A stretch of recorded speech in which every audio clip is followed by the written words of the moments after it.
Thank you and good morning. As the Premier said, we will be delaying the start of the school year for 2022 and we will move that start date to February the 7th by 2 weeks.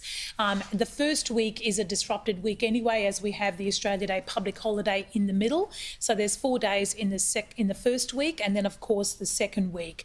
We believe this is a common sense approach. We would love nothing more but to have had face-to-face learning, but unfortunately we will be facing a peak with the Omicron virus, and it is going to have a significant impact from the health advice on numbers, and not only that, but also allows more time for children aged 5 to 11 to be vaccinated. And as we know, the good news is that that can start tomorrow.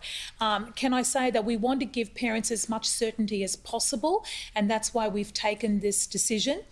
We know that the year is going to be disrupted when we start schooling due to obviously staff numbers who may be sick or may need to isolate, breakouts in schools, and we don't want to have a situation where parents are being told at the last minute their children won't be attending a particular school because we have to close it down. We thought to give certainty and to minimise the disruption as much as possible that we would delay the school start year to the 7th of February.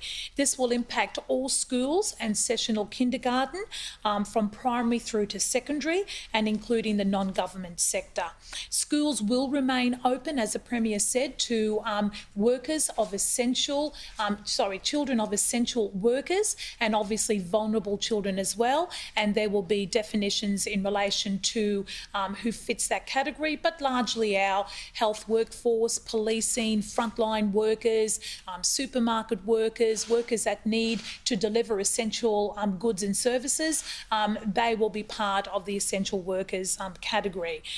This delay to the school term will mean that there won't be any remote teaching being delivered during this time, except for year 11 and 12s. They will have access to remote learning from the 31st of January. That's in the first of the second week, 31st of January, the Monday, through that week. But of course, we have excellent online materials that parents can use with their children on our Learning at Home website, and that information will be going out and it's being updated and will be provided so that parents who may want to take advantage of that will certainly be able to do so.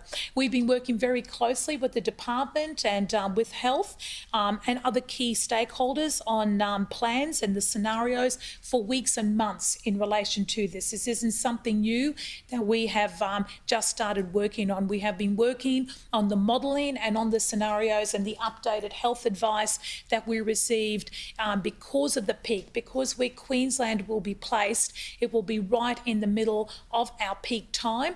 This decision was made by the Premier together with the Queensland Disaster Management Committee.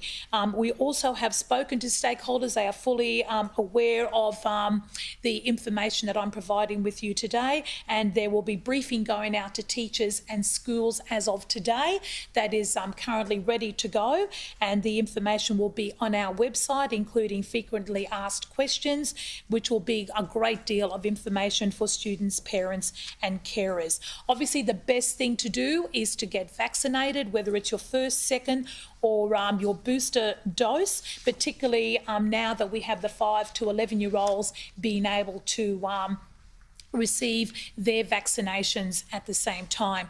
Our teachers and our staff in schools are highly skilled professionals in delivering curriculum, and they will be able to ensure that no child is disadvantaged. But as the Premier said, we will add a week at the end of the school year to make up any shortfall that comes about. Queensland students have been incredible and resilient during these times, and as we know, down south in Victoria and New South Wales and the ACT, they spent all of the last term of school not at school. In fact, we were the only state where schools were open on the eastern seaboard there at one stage for the whole of the term.